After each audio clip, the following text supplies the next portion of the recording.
Good morning, everyone, and welcome to Bridges of Belonging. I'm really thrilled to bring you our 24th episode. My name's Andrea Carey. My pronouns are she, her, and hers.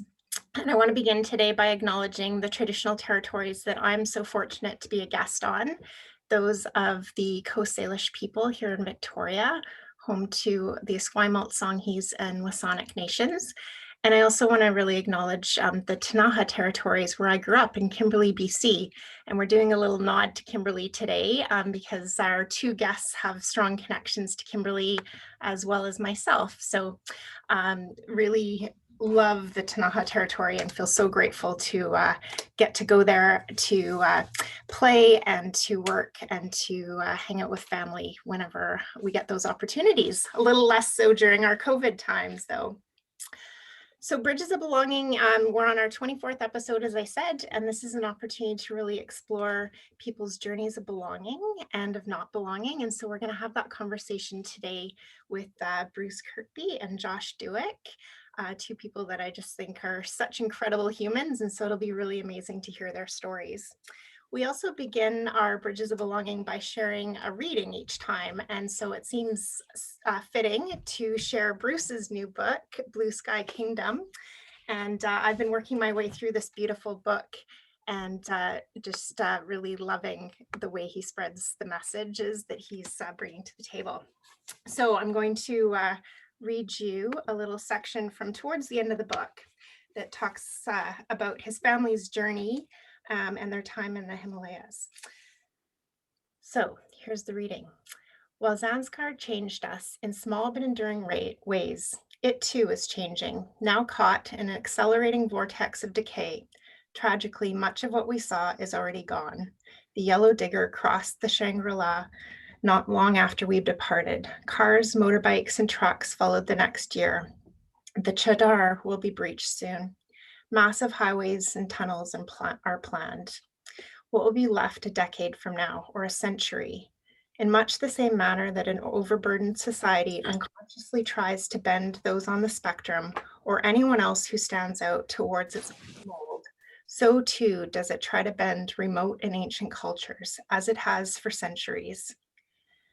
As the advances of modernity pour in, most everyone is too damn busy to slow down and pay attention, and anything that stands out gets paved over or hammered into place. As homogeneity spreads, we all suffer the loss of diversity, of ideas, and of possibilities. So here we are today to explore our differences, our similarities, and to have a discussion with these two incredible leaders about their journeys of belonging. So I'd like to introduce Josh Dueck. Josh and I have known each other through the Paralympic movement for several years. We never actually met when we were in Kimberley together, but have had a few opportunities to do some work together over the last few years. So Josh is a Paralympic skier and had a life-changing ski accident in 2004 that left him paralyzed from the waist down. With the support of his family and the ski community, he's been able to return to skiing and actually performed the first ever backflip on a sit ski in 2011-ish, I think. Josh then landed himself a place on the Ellen DeGeneres show to share that experience. Josh has competed in 2 Paralympic Games in Vancouver and in Sochi. And he also has gone on to be the flag bearer for Canada and does some incredible work with BC freestyle skiing and has been a champion and advocate of the Paralympic movement and will actually be representing Canada as the chef de mission as we head into the Beijing Games next March.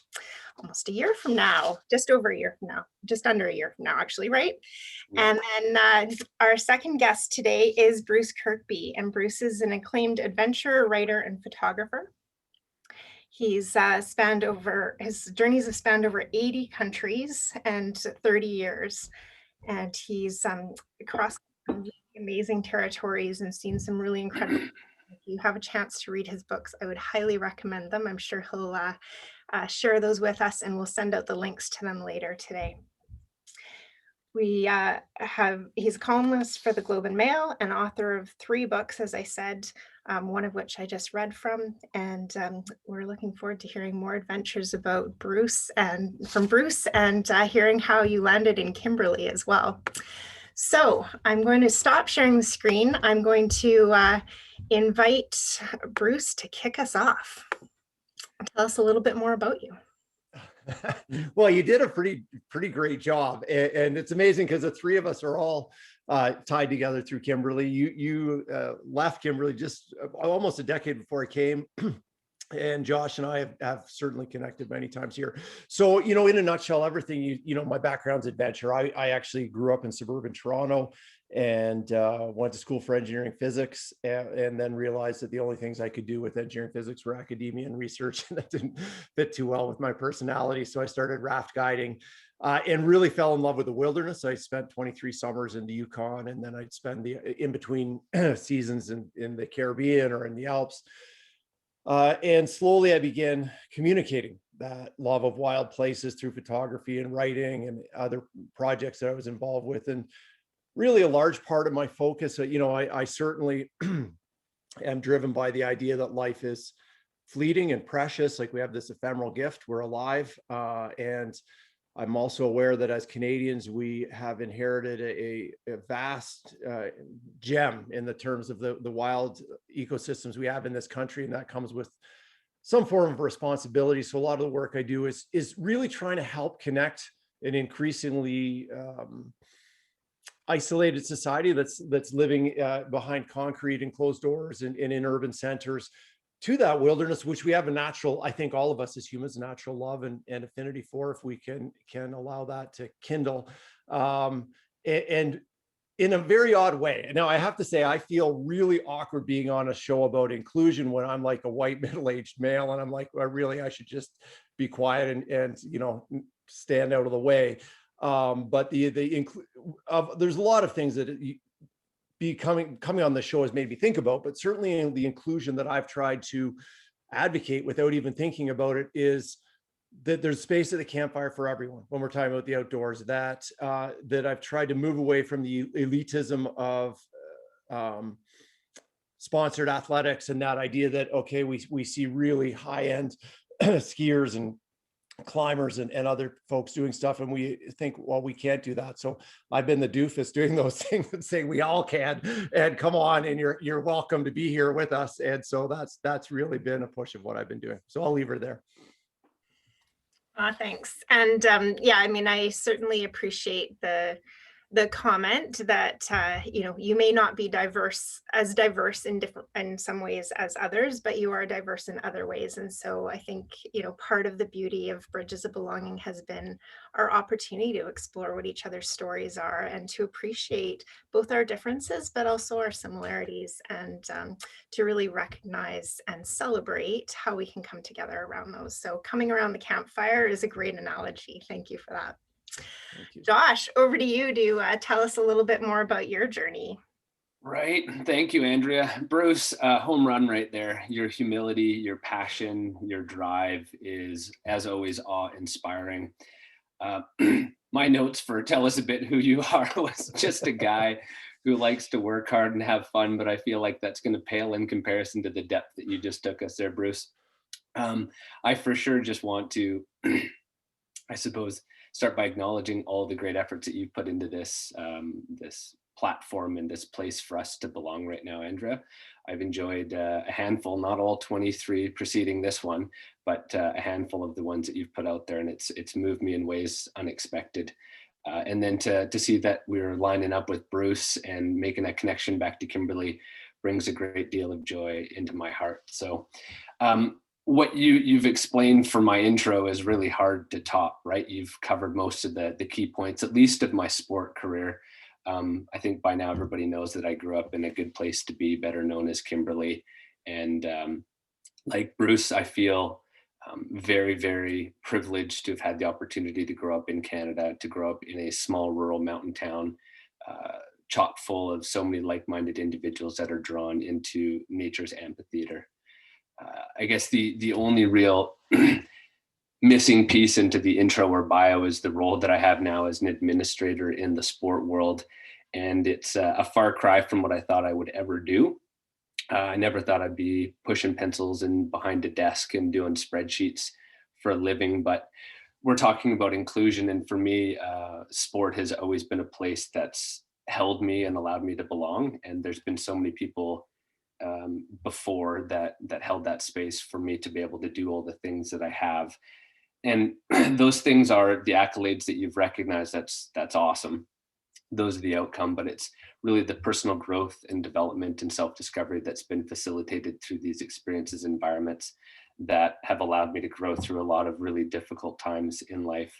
And now I just feel like, even though it's a far stretch from what I ever thought I would do when I wouldn't say that I'm grown up yet, but as a person that's growing, it's such a great privilege to work with other like-minded people to, again, create these spaces for people to be active, engaged, to belong in a part of a community.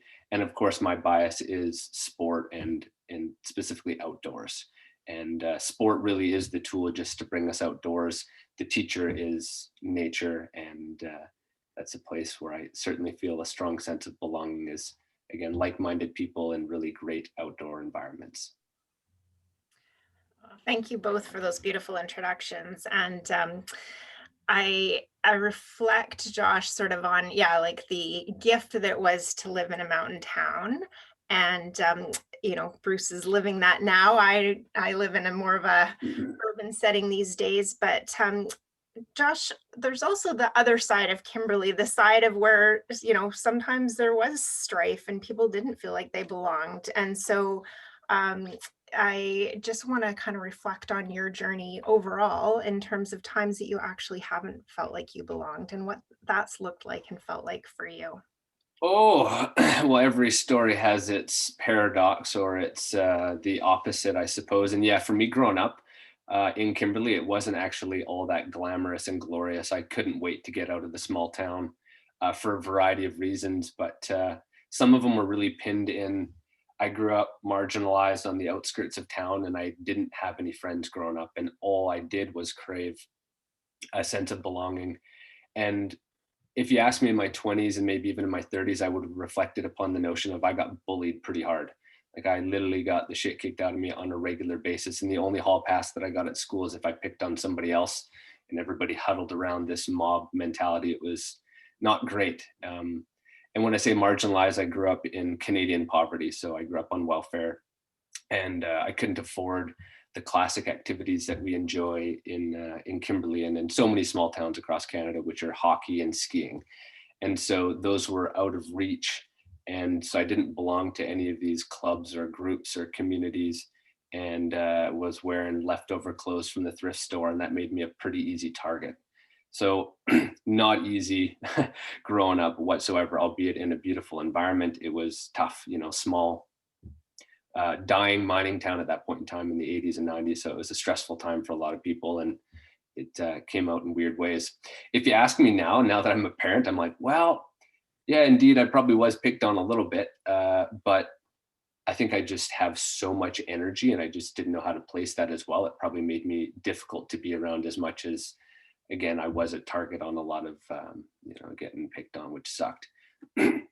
So my first sense of belonging, and probably why I have such this deep and passionate attachment to the ski community, was because that was my first real window in belonging in something bigger than myself, and having a group of like-minded individuals that were supporting each other, cheering. Like, it was amazing. Like, anybody who's been a part of a community or felt like they belonged somewhere, especially when that first time comes later in life. And for me, it would have been in grade 8. And it was the beginning of it was a byproduct of a school field trip where we were all afforded an opportunity to go skiing. So that financial barrier was removed. And then I came home, told this story many times, but it was like, I came home so convinced that I was going to be a professional ski bum, live in a van down by a river. And my parents just gave that knowing chuckle, like, yeah, okay. But really, you're going to go to school and get an education and get a career and start a family and all that stuff.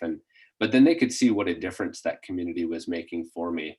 And even though I didn't have much natural ability whatsoever, was super uncoordinated, they could see that it was a great place for me to express that energy. And suddenly I was channeling that and had the support of so many. And I like to think of the KFC days, Kimberley Freestyle Club, not Colonel Sanders. The KFC days, we were a bunch of misfit toys from Christmas Island, circa Rudolph the Red-Nosed Reindeer kind of thing, right? And we're all just finding ourselves in a really great place. And so skiing and the freestyle community was the first place that I felt a sense of belonging. And if you want me to chew up the bandwidth, I could tell you more and more how that grew over time through my injury and then through my Paralympic story and to where we're at today. But I'll leave it there for now. Thank you. And thank you for being vulnerable and sharing sort of what that experience was like for you growing up and that flip side, right? Because we tend to look back and kind of glorify some of our memories, but to face those truths and to acknowledge sort of the role you played in that, I think is a really rich learning for you to share with us. So thank you very much for that. Bruce, I'm going to turn it to you to talk about sort of your journey of not belonging. You referenced earlier, taking engineering and kind of being in that space and realizing that wasn't really your place. And so I'm interested in sort of how that played out for you, but also, other times you haven't belonged and what that journey has looked and felt like. Sure. I'm going to reflect on athletics because Josh said so many things that really triggered thoughts for me. And the only thing I want to say in the preface of not belonging is, you sent us some great notes, and I've listened to a bunch of your earlier podcasts, and just the idea that there's kind of two, perhaps parallel, or it lies on a spectrum. There's two ends of the spectrum, or many perhaps, in belonging, but sometimes that belonging, in the case of bullying that Josh talked about, or overt, any type of judgment or racism or marginalization, that's something beyond our control. That's really something serious and something we can delve into, and something I think about a lot. Then there's the other part where you are on a journey of your own belonging, and those two seem to somehow come together a little bit. And this is where I feel uncomfortable, because my stuff kind of is on the weekend of that spectrum. But the story I'm going to tell is, recently, my wife and I, to convince our children that we were once young, started putting, our childhood pictures beside theirs. So when we've got like the grade 5 and the grade 9 picture on the fridge, well, now we've got me in grade 5 and Christine in grade 9 on the fridge. And as we went through them, I actually put a picture from junior kindergarten. So that is pre-K in Ontario. And I have on my collar a tiny little red and white pin, which you get, called, we used to have the sports program in Canada called participation. So we were, at that age, I was amazed. In pre-K, we were tested and assessed whether we were bronze, silver, gold, excellence, or if you didn't rate for anything, you got a little pin. And when I first met my wife, Christine, at one point said, I was so frustrated. All my years of sports, I got excellence, and one year I got gold, and it really, really ticked me off. And I looked at her and thought, all my years, from pre-K to grade 12, I got participation. And once I got bronze, and I framed that thing. I was just like so happy. But the reason I bring this up was, here was this institutionalized way of telling children they weren't good enough. It was crazy. And, I think a lot of my life has been a reaction to that.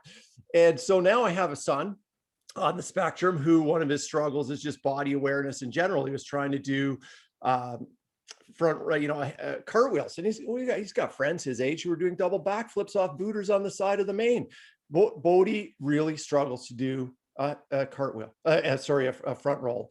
And so that doesn't mean he can't. And he came home in tears, and he couldn't figure it out. And we got down in bed on the floor, and we worked on it for a week, and we got it going. But really, my point here with that, and so when Josh talked about feeling belonging, all of a sudden, the coach of the basketball team, only because I was tall, I couldn't even hold the ball, said, "Hey, you should play basketball." And basketball became a home for me. The gym, the change room, I was part of something all of a sudden. And then I wanted to play desperately at university and didn't end up making that team, but realized I trained so hard. And I was walking in the gym and I was like, I know this isn't my skill set. And I went and started rowing, and that was my new home. And then that led to cross country skiing, and it probably led to Kimberley.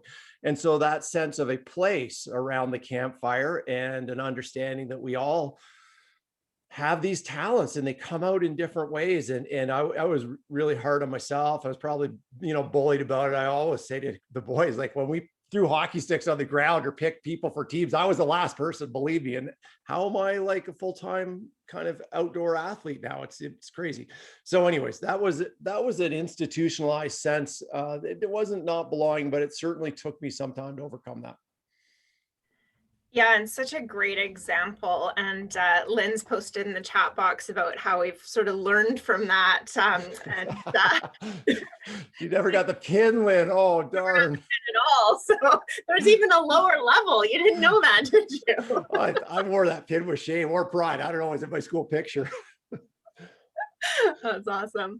The reference you made, Bruce, around sort of that belonging to yourself and that continuum of sort of appreciating who you are and what you need, and then connecting with others in those different settings. Tell us a little bit about how that's played out for you, that belonging and self journey. Somehow, and I'm not sure how.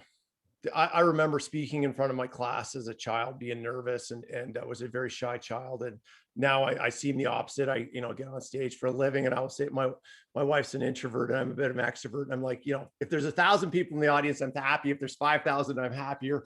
I feel, and I don't know what switched that, but I do know that I think a large part of that came from being true to myself. And when we were talking about what matters to you and who we are, on a personal level, it just mattered to live my truth. And so, leaving engineering, there's a lot of amazing things engineers and engineering physics do, but that wasn't for me. And so I feel like a lot of confidence came when I started doing the things that were true to me. And whether you call it a flow state or whatnot, it gave me a lot of confidence. So that, and then I hope we will get to belonging in Kimberley at some point, because there's a lot about community that we start to, I think it's easy to lose sight of, or I lost sight of as a young man in Toronto. I lived in Calgary, I lived in Vancouver. And then when I came to Kimberley, I was like, yeah, this is an important part. And there's a few moments there that really struck me, that really came home to me. So. Yeah, I was so struck when I was reading Dolphin's Tooth, just that belonging to yourself journey that you kind of faced head on when you were navigating, like, do I stay in engineering? It's such a good career. I can make money here, or I'm going to go and do this like adventure stuff that I really don't know if I'll actually survive at, but Right. but it was just, as I was reading that, it was over Christmas holidays, and I was like, oh my gosh, like this is such a belonging story, and belonging to yourself and figuring out what that is and what you need to be successful. So kudos to you for taking that plunge and figuring that out, because many people would have stayed the safe course of this stable career and had a much less interesting life. Yeah, a great point, and I'll just say this briefly. I say this often when I'm talking to parents. A huge stroke of luck for me was my parents were very strict. We ate alfalfa sprouts and homemade cookies, and it was just like, wow, how did as a kid, it frustrated me.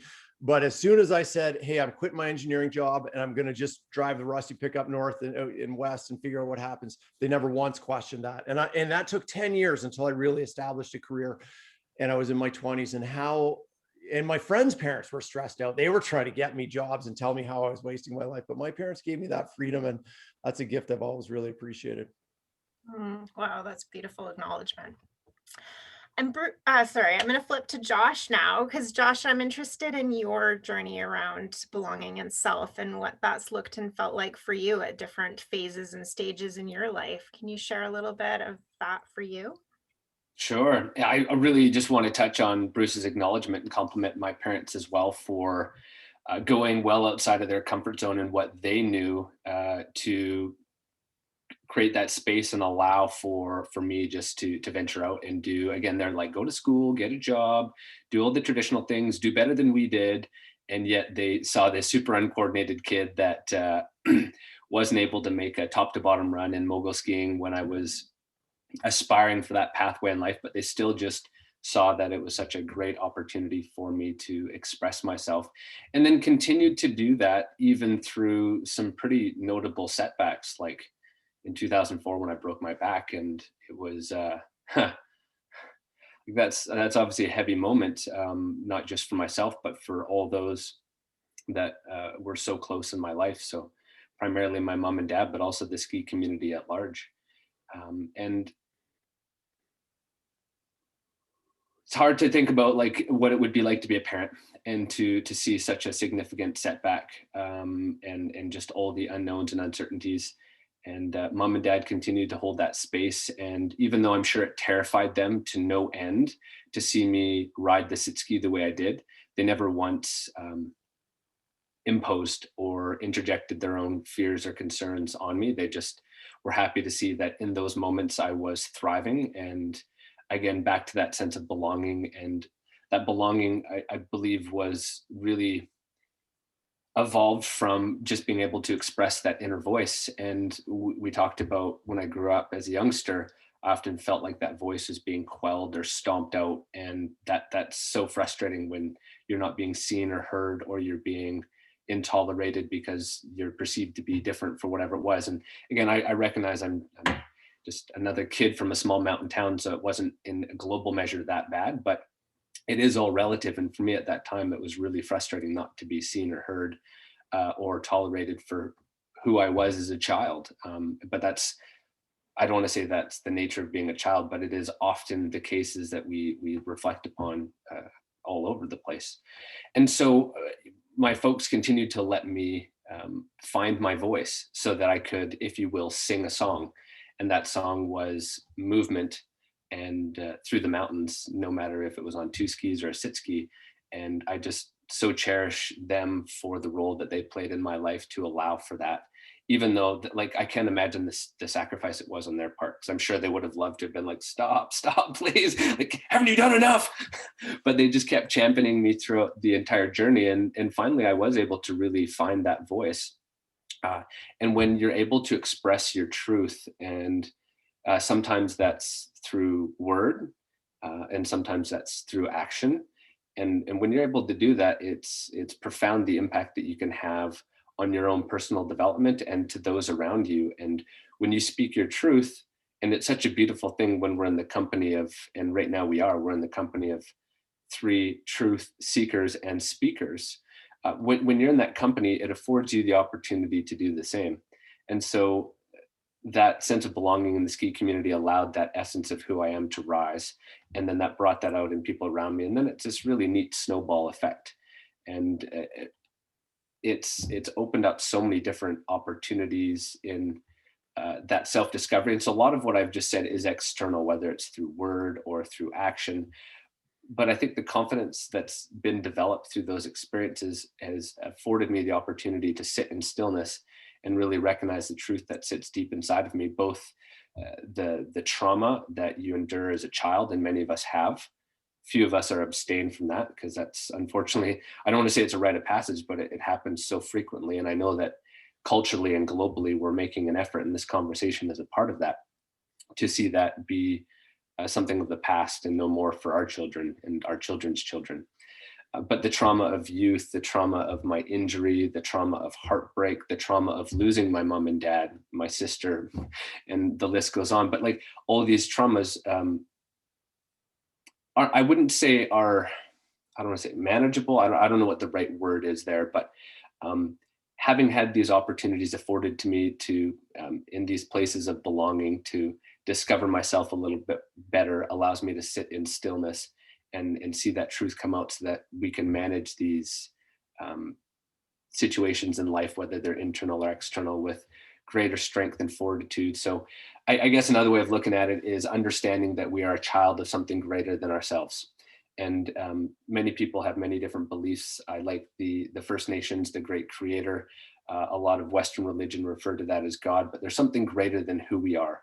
And being able to connect to that truth within does give me a sense of belonging, that it doesn't really matter the external things that happen in our life. And at the same time, there's the paradox. It absolutely does. We need to put in our best effort each and every day and be the best version of who we are.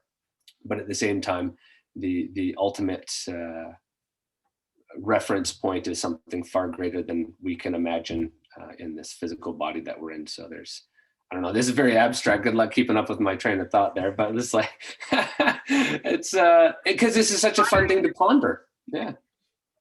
No, absolutely. And yeah, I mean, so many beautiful pieces within that, Josh, to kind of dive into and weave together.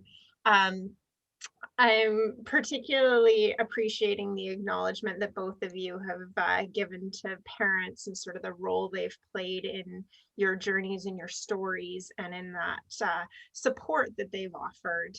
And so my mom is on the call today, so I'm going to give a little nod to my mom while we're on this, because 2 weeks ago when we had International Women's Day, that was my post, that my mom has just been such a powerful force in my life and in supporting me. And so as we're on this train, I want to make sure to take that second to give that acknowledgement. Um, I'm going to circle back to Bruce's comment around Kimberley and sort of this mountain town that's created this sense of community and belonging. And I also want to acknowledge we lost a really incredible human from Kimberley this past week. Principal Pat Harrington passed away, and yeah, sorry, Josh, you didn't know that. There's a beautiful Facebook tribute going around and people are sharing stories. And, Pat was my neighbor growing up. And from the time I was a tiny, he always was like, I can't wait till you're at Selkirk. Like, I'm going to welcome you at Selkirk. And then, of course, I grew up and went through that. And I just think about like those places and those people that have such an important role to play in our journeys of belonging and how we connect. And so I want to circle back to Bruce, you maybe sharing a little bit about what this mountain community has meant to you and why you settled there with your family, and what a place of belonging it's provided for you. Sure. So before I came to Kimberley, I was doing a lot of international travel.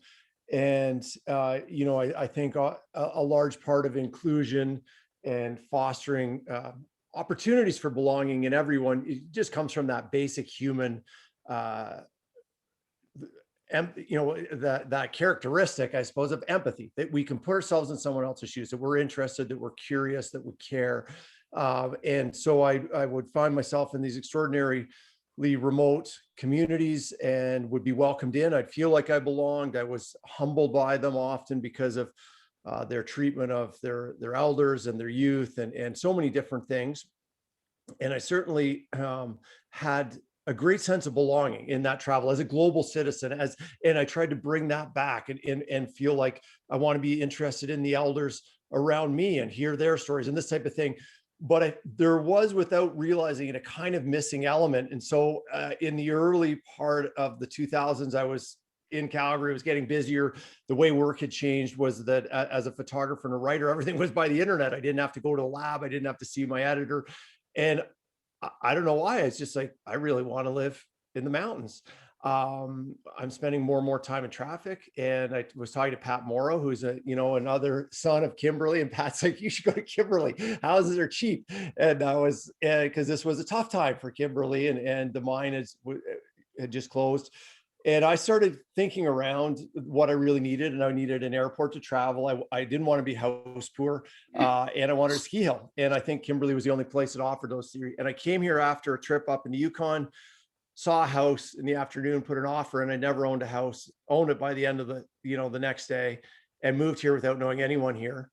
And it's become my home. And the first 3 weeks of that transition were difficult. It rained the entire first 3 weeks. My wife was still in graduate school in Calgary, so she left, and I started playing hockey because that was another little sense of belonging. I'd started in Calgary, and in Calgary, I played with all these, very type A, high performing men in suits at 6 a.m. or 5:30. Now all of a sudden, I was playing with guys in plaid who were talking about the elk they just shot in their quad. Now it was stuck down in the swamp. I was like, what have I done? And then I fell in love. And what I want to say is that Kimberley started to show me the value, what role community can play in belonging.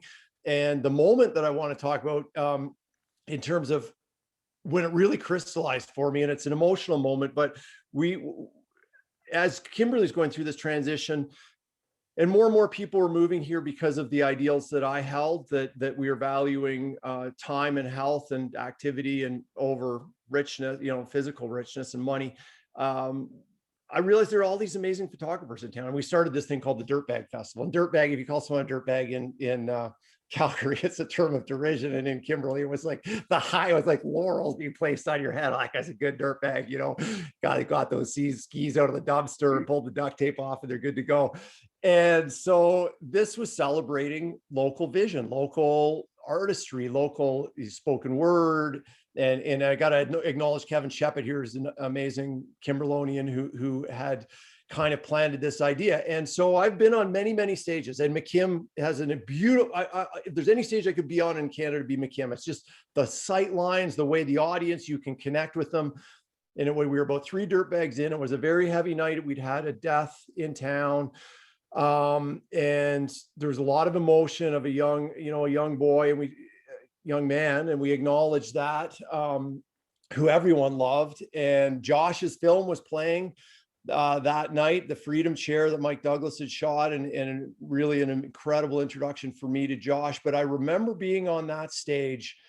We actually asked for, instead of a moment of silence, a moment of noise for it was Anton who'd passed away, and the crowd just erupted, and we were all holding each other at that moment. It wasn't one person on stage or an audience. We were together. We were a community, and it was the most, fierce and alive and connected I'd felt our community. And we've suffered challenges since, in terms of, changing ideas about development. What are we going to be? But at that moment, there was a real collective roar. And that was symbolic of, I feel, the way the community can create belonging. That we all know shared people. I was riding the lift with one of your friends the other day, and we were talking about him meeting you, and me and Josh, tons of people. And one of the things that I've tried, I'll finish this up quickly, but I spent that time in that Buddhist monastery with my family. And when I came home, I felt like community is so important. And the only way this is strengthened is by time. I mean, we spell love and we spell community Time.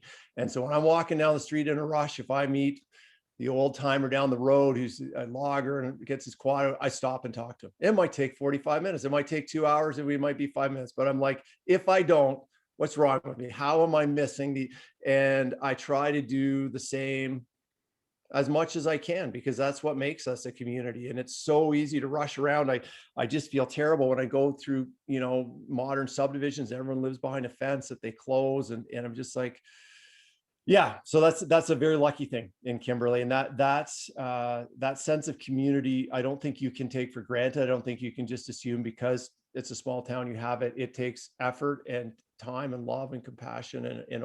But yeah, we are very lucky to have that in Kimberley, and I'm blessed every day.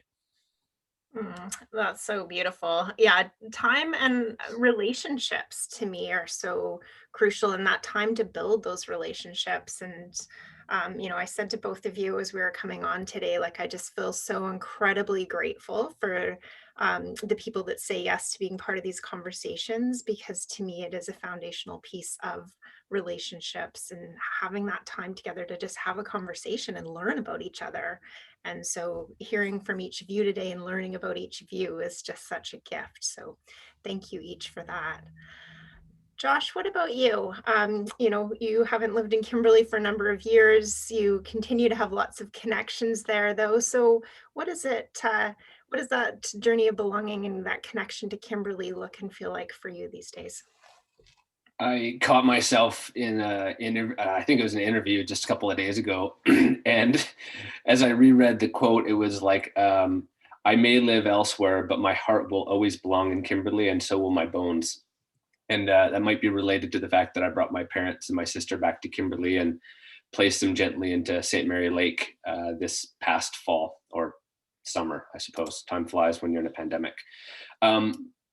It's my heart and soul belong in Kimberley, and a lot of it's to do with the lived experience that I had as a kid, albeit it does sit on both sides of the fence. Some of it was pretty traumatic. I don't think unusual, unfortunately, but it was traumatic for me. And at the same time, it was incredibly beautiful having the gift of this outdoor amphitheater at our fingertips. And really, like, where else can you go where the ski hill is built in as a part of the community, and every which aspect you are within the community, you can see it. The size of the town creates a certain level of intimacy. Everybody's got each other's back, or for the most part at least, and it does take a community to raise a child, and Kimberley is the type of pedestrian or cyclist friendly community that you can, from every corner of, from Marysville right through to Meadowbrook, you can ride a bike if you wish and get around, and that's pretty awesome. My deepest, I guess, sense of connection and loyalty to Kimberley, and why I know my heart belongs there, would have been an experience shortly after I broke my back. And there's obviously a tenderness and a sense of vulnerability that was at a depth that I was unfamiliar with at that point in time. And specifically, let's look back at the childhood trauma that I endured. I would akin that to a nice little concrete template or fort that I built around my heart. So I didn't really feel a whole lot because I was afraid of getting hurt. And when my accident happened, there was such an array of emotion that everything crumbled around my heart, and I felt so deeply in ways that I never had.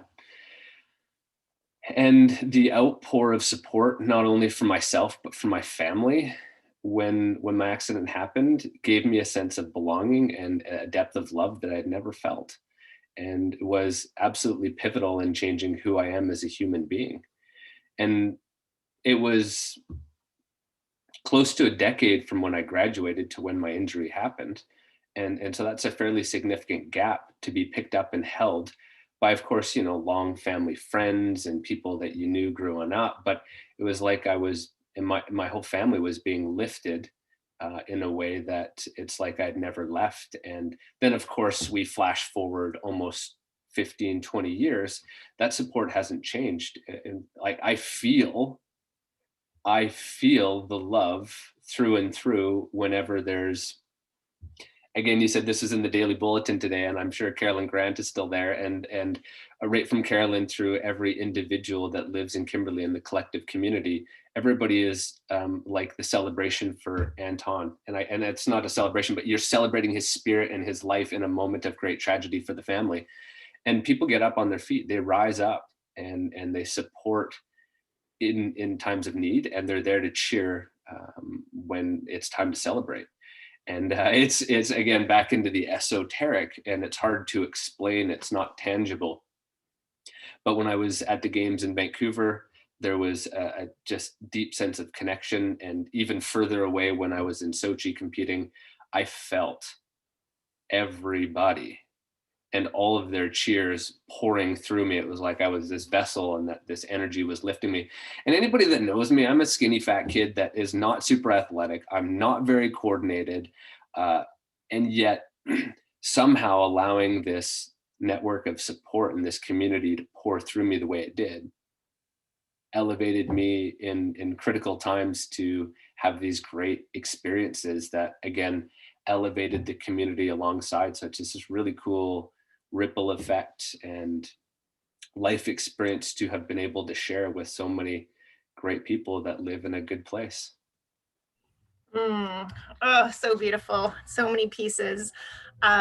Yeah, I echo that too. I mean, I've been gone for 25 years, but I still feel like it's coming home whenever I go there. And just seeing Fisher Peak and the Rockies kind of spread across you, it's just like my place. There's that quote, I think it's near Radium, around the mountains shall bring peace to the people. And it just always echoes with me as like, this is my peace. Like I find that same thing at the ocean, but yeah, there's something about Kimberley. And also echoing Josh, like that support and how people follow with you and support you in such incredible ways in the times of need in that community. And when I was sick at 18 and had a brain tumor and had such unbelievable support in that community. And then when my dad passed away, same thing, like just this outpouring of support. And it just really reinforces, like, you don't get that in some of the bigger communities. And it makes Kimberley really special. It's like there's just this special heart and soul to that town. And I've watched that over the last week as well, watching this Facebook page for Mr. Harrington. And it's just like, yeah, that people just share and come together in such a special way. So I want to acknowledge that. Josh, tell us a little bit about how you're building belonging in some of the work you're doing, whether that's with freestyle or with Team Canada. Like, what does that look like, and how are you kind of paying this work forward in the roles that you have the opportunity to play now? Once upon a time, in a land before COVID, was very involved with Spinal Cord Injury BC and other similar nonprofits like Live It, Love It Foundation, the High Fives Foundation, working on a model of empowerment through adventure and healing through community. And it's perhaps something that's been afforded to my wife and I, and we definitely love paying that model back. So empowerment through adventure is doing cool things, and specifically with those agencies, we're focusing on people that have had life-altering injury. And so empowerment through adventure is bringing people that have had a setback and now get around a little bit differently, so have notable mobility challenges, bring them into nature, provide them opportunities to surf, ski, bike, get their chairs around through different hiking trails, et cetera, et cetera, et cetera. Blow their mind the best that we can by bringing them back into these amphitheaters that perhaps at one point in time they thought were no longer possible. And then the healing through community, I heard Bruce talk about sitting around the campfire, and that's such an important opportunity for storytelling, vulnerability, and just like the most authentic therapy circles, if you will, while roasting marshmallows or having whatever you want around the fire. It's an amazing thing when you've had this adrenaline release or this experience that you didn't think was possible, and then you decompress. So working with different groups, such as Spinal Cord Injury, Live It, Love It, yada, yada, yada, has been really an incredible opportunity for Lacey and I to be giving back into the community that's held us. In the freestyle world, I'm the pencil pusher behind the scenes. The teams that I work with, they do all the incredible work. And the one example that I can think of is the Girl Stylers community that Danica Mazer has helped to initiate.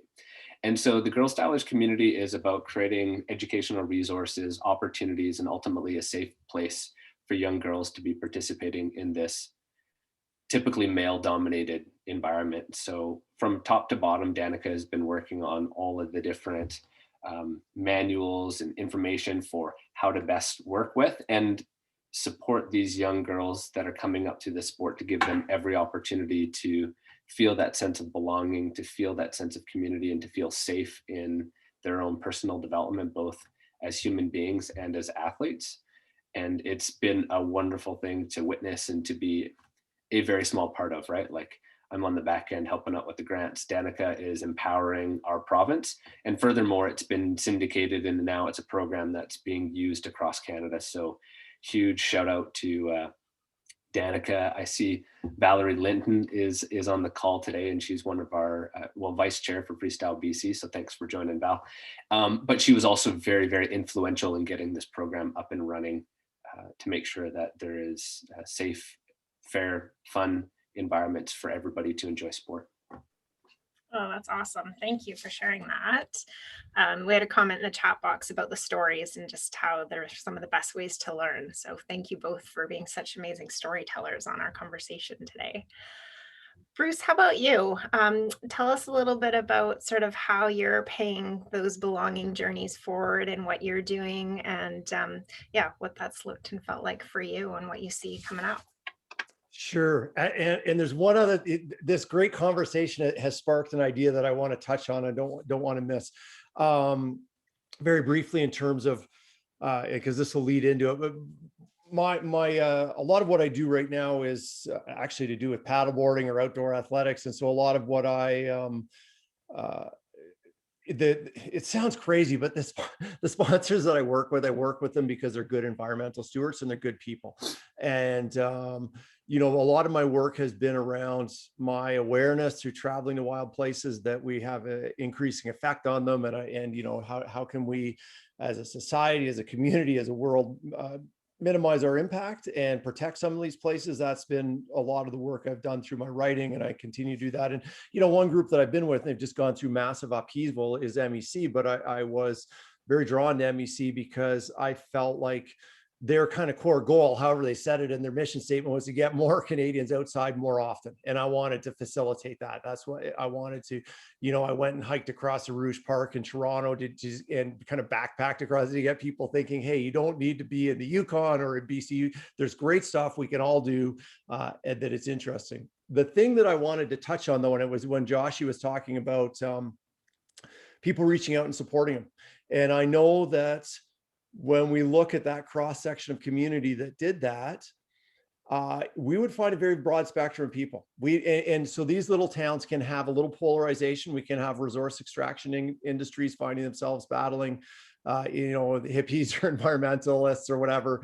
And when we have a very cool sense of belonging in a really special community, those sides are bridged. And I bet you Josh will say that he was seeing that support across the board. And it just made me think at those moments at the Dirtbag, and I kind of made this light allusion to the fact that we were seeing some tensions in our community and tensions around the province.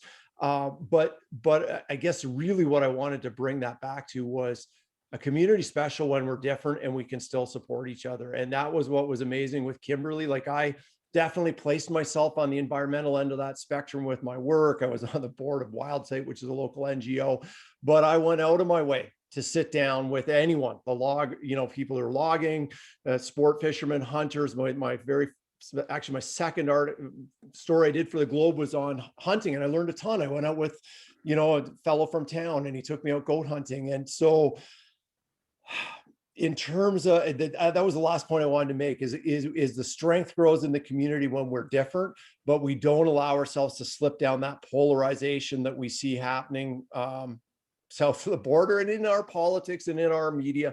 And that was what really made Kimberley special. That's what I'm going to endeavor to keep alive here. The fact that both sides can sit around the campfire and talk to each other and have different opinions. And that's cool. Yeah, that power of diversity is, I think, crucial to our pathways forward and finding those opportunities to connect with each other and just learn about each other. I mean, that's really the premise of these conversations, is kind of to surface different viewpoints and different lived experiences and explore what those mean and how we maybe take something away and learn from those stories, to Lynn's comment in the chat, to be richer together. So we're getting close to the end of time. This hour always flies by, but I just wondered from each of you, like, a couple last thoughts around this topic, around your journey through it, what you would endeavor to see as we move forward together. So Bruce, do you want to lead us off? Sure. So first of all, much love to both of you. You're amazing, and I can't wait till we're not on the Zoom and we're seeing each other on the shores of St. Mary Lake. Josh and me we have a paddleboarding date, so you should come too, Andrea. I guess the thing that I want to say as part of my belonging journey recently has been really putting a lot of thought into my son, who's on the autism spectrum, and obviously as a parent, you want to help him belong. He's got to go on that journey himself as well. We had to really think about this idea of disclosure because I wrote about it. We had a television show about it, and there's a group of thought that will say the child, you should never disclose that. It's a child's choice, and I get it.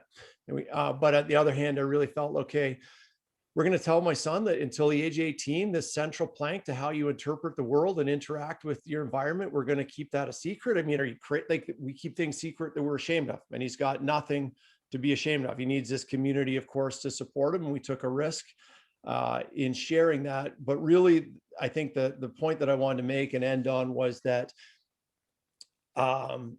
with so many of these things where individuals may feel like outliers for different reasons, and with the very best intentions, we often try to bend them towards normal to make life easier, towards, let me put that in air quotes, normal, to make life easier for them, right? And that's really important for Bodhi.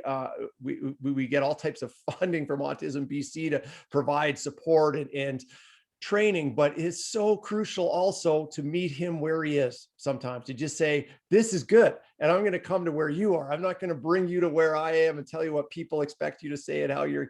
And so I think that's a big part of belonging. It's that empathy piece, and it's going to the place where the other person is and spending time with them there. So I'll leave it at that. Oh, that's beautiful. And I did really appreciate that when I read that in your book, you know, your intention around thinking through, like, there's nothing to be ashamed of here. We're going to share this story. We're going to live this journey together. We're going to learn from each other in that. So the richness of that, and again, just your vulnerability and sharing that and being open about what that's looked like and felt like for your family, both in your books and in the work that you're doing on an ongoing basis. So thank you. Thank you, Andrea. Josh, how about you? Last thoughts, thinking about sort of where this journey goes next for you. What does that look like? There's a lot of learnings from this conversation, and as Bruce mentioned, I so appreciate you facilitating, Andrea, and your team for creating bridges of belonging, and Bruce for sharing so authentically and vulnerably. What I'm hearing and what I'm really pulling away from this conversation in this moment is vulnerability, humility, authenticity, empathy are such important factors in being our true self, but also understanding that, you know, 7.5 billion people uniquely are going through their own experience, but yet we're sharing this experience. So to have empathy as we move forward in these conversations, absolutely love the comment. And I do feel an internal dichotomy of hippie and redneck growing up in Kimberley. I sit on both sides of the fence.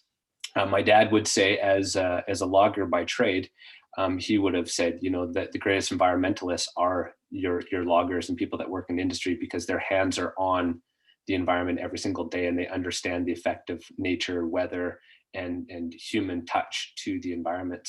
At least that was his take on it, and he was a pretty well-read and well-lived man. But for me, it's like there's a lot of work that I need to do as well, because I often lean more onto the redneck side, where that does live on stubborn, arrogant, intolerant, this is my way, this is how I see the world. And I have to go to war with myself every single day to move more to that other side, where I do practice empathy, understanding, becoming an active and curious listener, and not bestowing my opinion because I think what I've learned is right upon other people.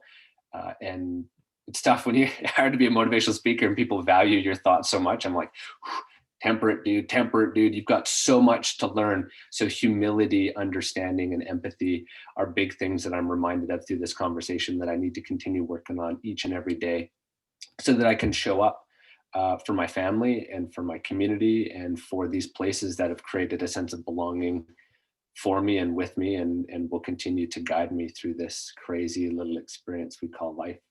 So again, thank you to both of you for having this conversation and allowing me to be a part of it, and for everybody who's shown up today to take in some new perspectives and some new stories. This is incredible. Oh, thank you. And what beautiful values to leave us with today, Josh, around sort of how we need to consider and continue to do this work together. And absolutely part of my journey in all of this, and the learnings and unlearnings that are required to continue to build a better world, which I really truly envision that we need to come together around. So thank you to both of you for this incredible conversation. So grateful to have you in my network, and I look forward to that paddleboarding adventure on St. Mary's Lake. That's a bit intimidating, but I know it'll be an incredible day, and we'll get to sit around campfire and celebrate each other and your journeys, and the magical place that Kimberley and the surrounding area is.